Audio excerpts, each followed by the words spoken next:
It's a common observation that after a contest, a lot of bodybuilders, fitness athletes, they often just gain a lot of weight real fast.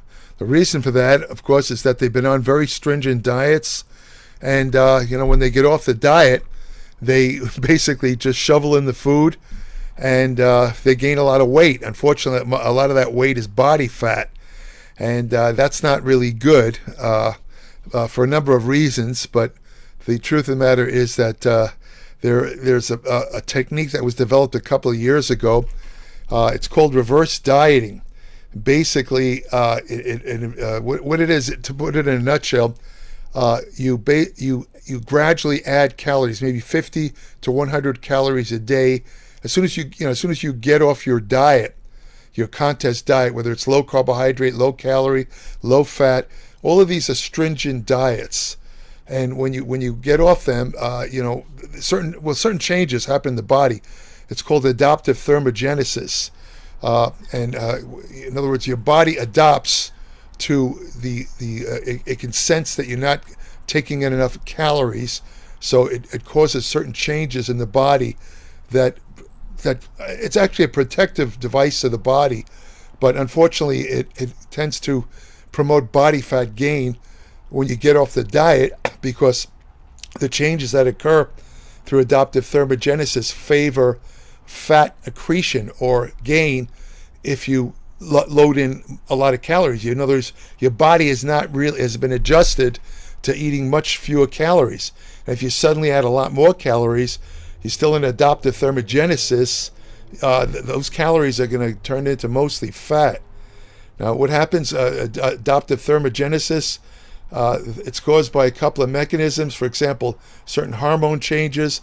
When you're not eating enough food, or when you're on a stringent diet, the body will release a number of gut hormones, appetite-stimulating hormones, such as ghrelin. Ghrelin's a hormone. It's actually works with hormone. It attaches to growth hormone receptors in the body. You might have heard of growth hormone secreting drugs. Those are based on ghrelin, because ghrelin actually stimulates growth hormone, but unfortunately it greatly stimulates appetite. When you eat a meal, ghrelin levels go down immediately, and they start to gradually rise between the hours between meals. The ghrelin level gradually goes up, and it stimulates hunger, and this makes you want to eat. This is nature's way of keeping you from starving yourself. Unfortunately, when you diet as part of adaptive thermogenesis, ghrelin levels tend to be a little bit higher than normal, so you have a greater appetite. Then there's insulin. A lot of, for example, low carbohydrate ketogenic diet, it'll lead to a depression of insulin. When you get off the diet and you're not limiting carbohydrates, especially if you pile in a lot of carbohydrates after you get off the diet, you're going to have this huge insulin output, kind of a reaction to having the insulin depressed.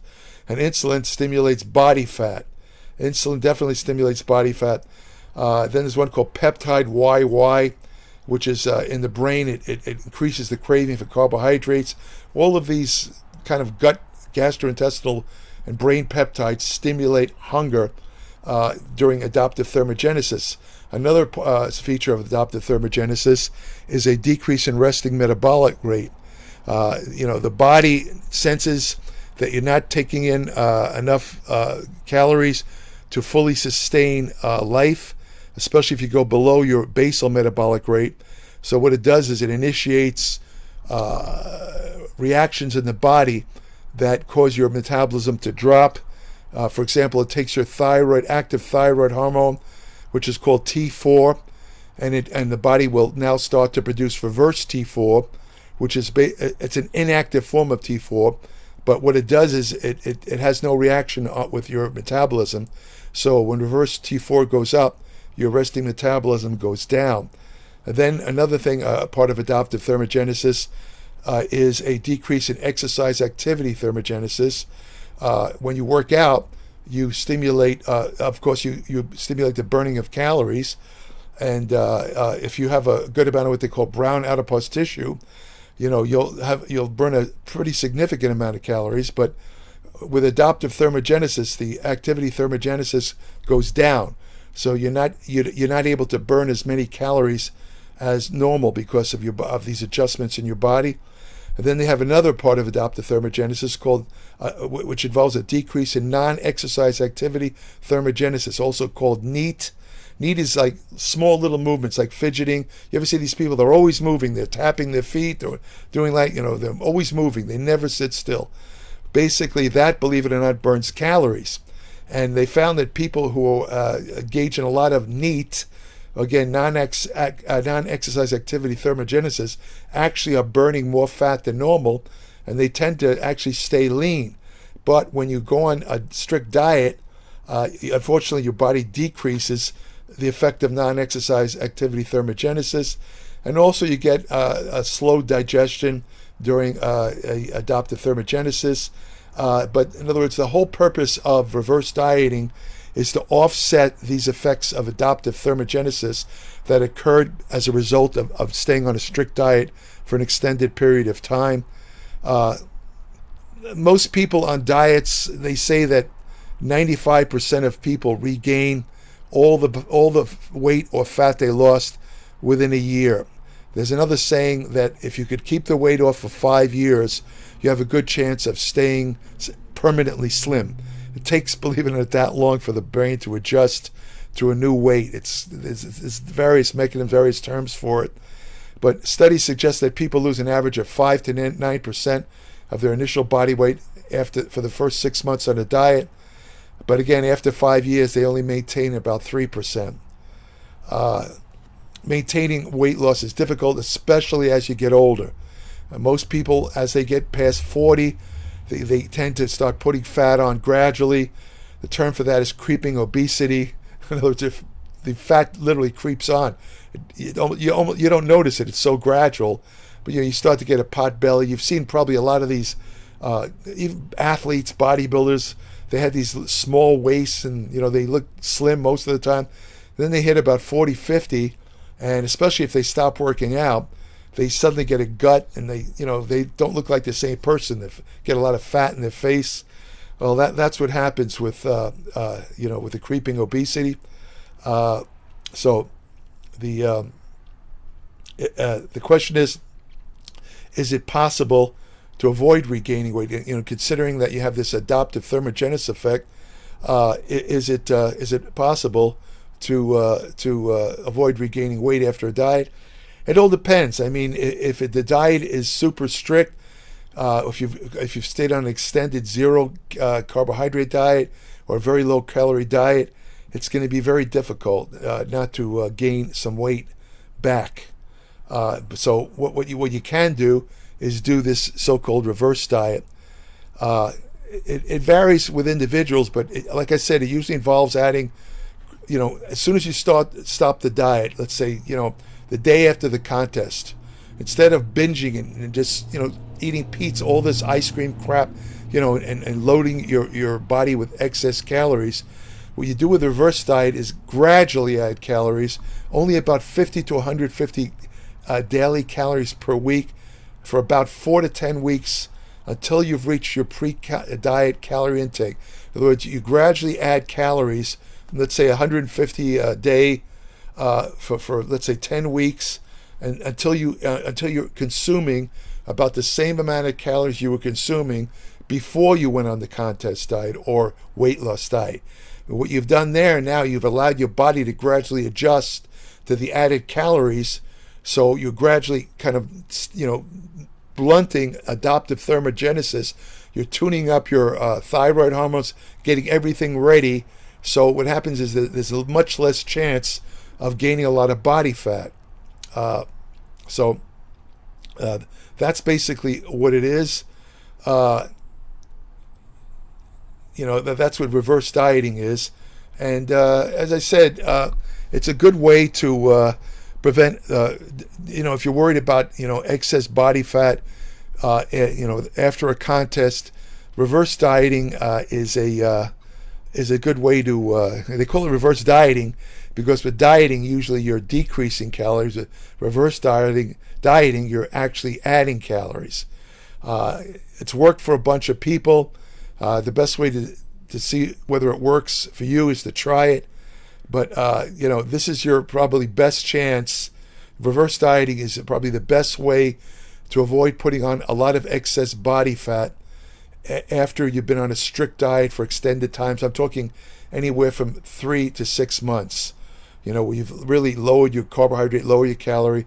It causes changes in the body. Like I said, the adaptive thermogenesis. The reverse diet is a kind of a way around that, where you could gradually go back to your normal eating habits with minimal body fat gain. So that's the key for reverse dieting. Again, as I said, the only way to see if it works for you is to try it. A couple of tips on the reverse dieting that aren't often discussed, but what I think you should do. I think you should keep the protein intake high. When you're doing reverse dieting, you want to continue to eat a good amount of protein, at least 2.2 grams per kilogram of body weight, or about a gram of protein per pound of body weight. I think moderate carbohydrates are best. You don't want to load in a lot of carbohydrates, but you want to have some carbohydrates because it helps to stimulate the thyroid to get back into working order. Moderate carbohydrates would be maybe 200 up to 300 grams if you can tolerate carbohydrates. If you're not insulin insensitive, if you are insulin sensitive, in other words, you tend to have higher blood glucose after eating carbohydrates, then you would keep the carbohydrate no more than 100 to 150, and gradually do the same thing with carbohydrates that you did with the calories. Gradually raise the carbohydrates. Let's say you start with 100 grams of carbohydrate on the first day of the reverse diet, and then each week you add, let's say, maybe 25, 50 grams of carbohydrate until you get up to what will be your carbohydrate tolerance, where you could where you can have the carbohydrates and not experience any fat gains. That's a personal experimentation. I think another important aspect of reverse dieting is to ensure that you include sufficient dietary fiber. A lot of pre-contest diets are devoid or too low in fiber, because the best fiber foods are fruits and vegetables, and especially people who go on, let's say, ketogenic or low carbohydrate diets, they eliminate fruits and vegetables, which are the best natural sources of dietary fiber. Unfortunately, that can cause adverse changes in something called the intestinal microbiome, which is the microbiome. It's in the colon, and it's basically a population of bacteria, fungi, and other organisms that have tremendous effects on health. It's a huge topic in medicine. I recently did an article on the intestinal microbiome and its relation to exercise in my Applied Metabolics newsletter. Suffice to say that the intestinal microbiome is extremely important for brain health. It controls the way your body handles carbohydrates, fats, and protein. And it also is it has a 99% communication with the immune system. In fact, they've come out with recent studies showing that people that have a good balance of organisms in their microbiome, if they are infected with COVID-19, the cases are much milder. And the reason for that is because the intestinal microbiome maintains the immune system. So even if you get infected with COVID-19, you're not going to get the type of COVID that puts you in the hospital on a respirator, where you only have a 10% chance of survival. So that's again, I can't overemphasize this. Dietary fiber is the only food for the intestinal microbiome. When you eat processed foods, excess fat, refined carbohydrates, you create an imbalance in the intestinal microbiome. It's like you're hurting them really bad, and this is going to be reflected in your health. You're going to get sick more often. I don't want to turn this into a video on the intestinal microbiome, but my point is that when you go on these restricted diets, whether it's for general weight loss or to prepare for a contest, very often you're not consuming enough dietary fiber. And that when you get off the diet, you're probably going to have an imbalance of bacteria in your intestinal microbiome. So the way to remedy that is, on the first day of your reverse diet, start to consume dietary carbohydrates, fruit and vegetables. If you don't like to eat a lot of fruit and vegetables, or you can't eat too much of them, by the way, the ideal amount of fruit and vegetables, the ideal amount of servings and this is going to freak you out when I tell you this, because you probably heard that the government says you should have 5 servings a day of fruit and vegetables, right? A lot of people have heard that. Well, 5 servings a day is the minimal amount. That's not the amount that guarantees good health. There's elements in fruits and vegetables that are not found in other foods, like various polyphenols, flavonoids, that are extremely healthy. But to get the amount needed to provide benefits for health and longevity, you have to have the optimal amount of servings of fruits and vegetables, and that is 11. 11 servings a day. It sounds like a lot, but consider this: a little, I think it's a half a cup of blueberries is a serving. Half an apple is a serving. It's not as much as it seems, but when you go on this reverse diet, starting from day 1, I think you should aim for at least minimal 8 servings a day of fruits and vegetables. Minimal 8, because that's going to help reconstitute your intestinal microbiome. And by the way, the best type of fiber for this purpose of helping your intestinal microbiome is soluble fiber. That's found in fruit, found in oatmeal, found in beans, and a couple of other sources. Soluble fiber is the best fiber for your intestinal microbiome. When you give them soluble fiber, they produce what they call short-chain fatty acids, which have a number of health benefits, including prevention of colon cancer, which I believe is the 3rd leading cause of death from cancer. So that's another piece of advice I'd suggest. Make sure you immediately, especially if you haven't been consuming dietary fiber on a weight loss diet, add the fiber back. Don't try to add too much fiber at once. In other words, don't have 6 servings of fruits and vegetables at one time, because fiber isn't digested. That's the definition of fiber. It passes through you, but it is digested by the intestinal microbiome. And when you eat a lot of fiber, or too much at once, when your body's not ready for it, it will ferment in the gut, and it's going to make you feel really bloated. It's going to cause gastrointestinal distress, and it's going to also make you fart like crazy, where people aren't going to, you're going to lose a lot of friends and make a couple of enemies possibly too. But anyway, so gradually add the fiber. It's very important. And drink a lot of fluids, as I said, and you'll be okay. I think the reverse diet definitely has merit. I think it would work for most people. And I'll just sum it up by saying, if you're concerned about adding too much fat, and we've all seen this. If you've been around bodybuilding, you've seen some rather famous bodybuilders. I mean, they're in tremendous shape for a contest. They're ripped, they're shredded, they have the great abs, they have the vascularity, and then you see them about a month later, and they look like the Pillsbury Doughboy. There's no sign of vascularity, there's no sign of muscle definition. They put on an exceeding amount of fat. And again, the reason for that is because they've been on this diet for anywhere from 3 to 6 months, sometimes even longer than that, and they have this craving to eat all kinds of bad food or eat too much food, and because they're in a situation of adaptive thermogenesis, the body can't handle all that extra food, so it goes right for an express route into body fat. That's why they get fat so fast. It also can happen, by the way, if you take a lot of thyroid medication. A lot of bodybuilders use thyroid drugs like Cytomel, and so do fitness women and figure bikini. They use thyroid drugs because they think it's going to help them lose body fat.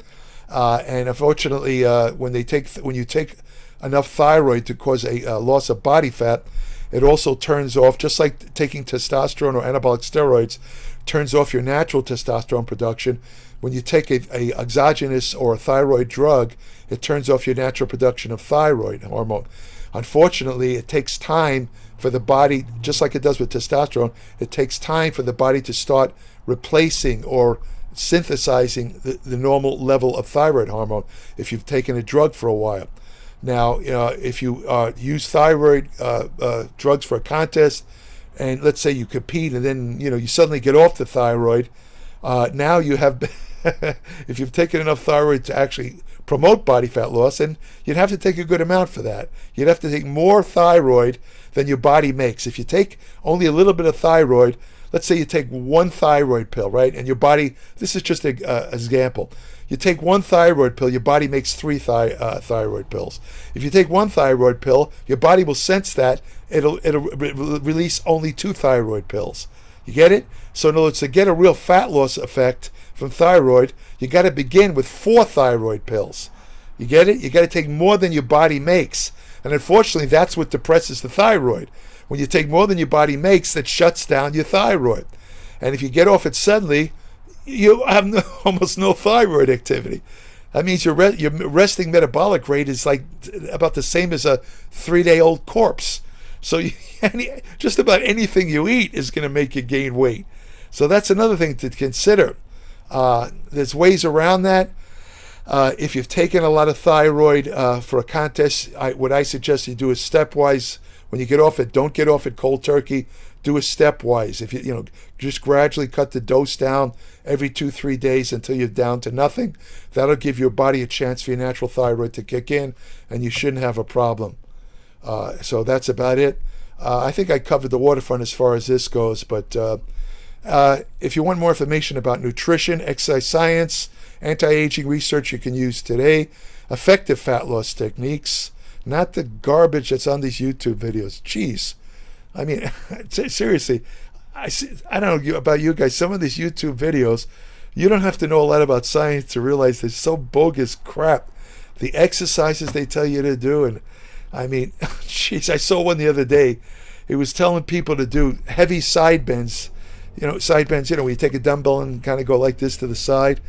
They were telling people to do heavy side bends to slim your waistline. Side bends build up the oblique muscles. Those are the muscles on the side of the abdominal. So when you add weight to a muscle, what happens? It grows. So when you do heavy side bends, your oblique muscles grow, and what's going to happen is your waist is not going to get smaller, it's going to get wider. The guy who was doing this video had a naturally small waist. I mean, he was a skinny little guy. He looked like he had a 30-inch waist. He can do side bends. Most people can't. So this is the kind of junk that's on the internet. It's one of the reasons why I have my Applied Metabolics newsletter. One of my primary motivations is to counter all the garbage and nonsense and misinformation that's available on nutrition and exercise on the internet. And I'm not saying there's not a lot of good stuff. I'll give you another example off the top of my head. This is a little bit extra rant, call it, right? I was watching a video by a guy who has legitimate advanced degrees. I'm not going to mention his name. I'm not trying to make any enemies. I'm not even going to talk about which university he's supposedly associated with. But he was in a video. He was doing an interview with somebody else. And the other guy who was doing the interview asked him for what are natural testosterone boosters. And the guy answered. He told him Fedosia, and the other one he said was what was the other one he said though?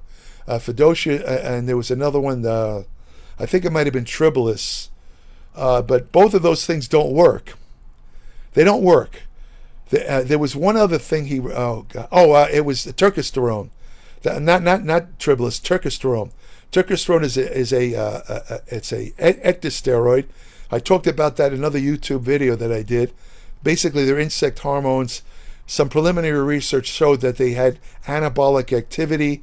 In fact, some Russian studies compared the effect of turkesterone to actual anabolic steroids drugs, right? But unfortunately, this was in vitro. This was like test tube studies. When they tested it in the human body, they don't do crap for testosterone. And yet I see this stuff pushed all over the videos, like this famous researcher. This guy puts out videos, he gets 250,000 views because people are impressed with degrees. They figure if this guy has a PhD and he comes from this major university, he must know what he's talking about. No, not necessarily. A lot of the stuff that these academics hand you or talk about are strictly garbage. They're BS. Just because you have an academic degree doesn't mean you're infallible. They make mistakes just like anybody else. I've made mistakes. Everybody makes mistakes. But, people, again, the way society is, they figure if you have an advanced degree like a PhD or an MD, you must know what you're talking about. Unfortunately, in many cases, that's not true. Some cases it is, but all of them make mistakes. All of them make mistakes. I've seen that. In my 60 years of study, I've seen some of the top, most respected researchers have made real blunders, and I've seen that. I don't call them out on it. Again, I'm not out to make any enemies, But if you have any educational background in science, you'll catch these mistakes too. But my Applied Metabolics newsletter, it's based on science, and I double check everything I write so you know it's true. But besides that, you have my, as I said, 60 years of experience, meaning 60 years of study, 60 years of working out. I've been in the trenches. I'm not an armchair philosopher who just like the guys who write for the guys who are on the staff of whatever bodybuilding magazines exist. Most of them don't even work out. That's hilarious to me, but that's the way it is. I am not in that category. I've been to the gym. I know what works, what doesn't work, and I impart all this information in my Applied Metabolics newsletter. I guarantee you, no matter what your level of education, even if you have a PhD or an MD, you'll still learn something in every issue of Applied Metabolics. I know this because I learned something when I do the research. Learning never ends, somebody said, and it's really true. And there's another saying that's true too. Knowledge is power. And that's what you're going to get in Applied Metabolics. When you read it, you're going to save yourself a lot of money from buying crappy supplements which don't work, from doing exercises that are going to hurt you, and so on and so forth. So subscribe today, www.appliedmetabolics.com. It varies between 35 and 50 pages a month. Again, no ads, written in simple English. I've been a writer for over 40 years. I know how to write for the public. It's written in magazine style, not medical journal style, like some of these other publications. It's written in so anybody with a 6th grade education can understand it. Again, www.appliedmetabolics.com. When you subscribe, I'll send you an invitation to join my private Applied Metabolics Facebook page, where each day I post new information on medicine, exercise science, and nutrition. That's only for current subscribers of Applied Metabolics. I also have an email portal. I know you guys who are regular subscribers to this channel, you heard me say this a million times, but I'm doing this for the benefit of somebody who's just joined the channel. I have an email portal on my Applied Metabolics webpage where current subscribers only, not unsolicited people, only current subscribers only, can send me short questions about anything they might have read in Applied Metabolics or anything that comes to mind, as long as they're short questions that require short answers, or that would have me give you a short answer. And again, subscribe today, www.appliedmetabolics.com. I guarantee you won't be sorry. There's nothing like it on the internet. I've seen a lot of the other digital publications, and I'm not saying they're bad. Don't get me wrong. Some of them are pretty damn good, if I say so myself. But nobody covers as many topics as I do. Some of them cover nutrition pretty good. Some of them cover exercise science pretty good.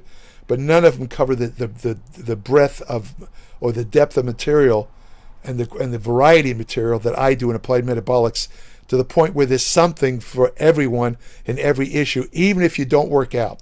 Even if you're only interested in health, avoiding disease, and promoting longevity, there's still something in every issue of Applied Metabolics for you. So subscribe today. If you want to have the best friend you'll ever have, go to your local shelter, adopt a dog. And thanks again for listening. And by the way, I know you hear this in a lot of videos. Maybe you guys could do me a favor if you could subscribe to this video. Anyone watching who's not a subscriber, subscribe to my channel, I should say. You'll get a notice every time a new video comes out. A new video comes out every week, usually on Tuesdays. You'll get an email informing you that a new video has been out. And I really think more people should be looking at these videos, because I'm one of the last bastions, not bastard, bastions. I'm one of the last bastions of truth when it comes to nutrition, exercise, and health on the internet. There's no BS here. There's no dancing girls. There's no fancy graphics. There's only truth. So take care. And again, if you want to have the best friend you'll ever have, go to your local shelter and adopt a dog. They are truth. 100% loyalty. Take care.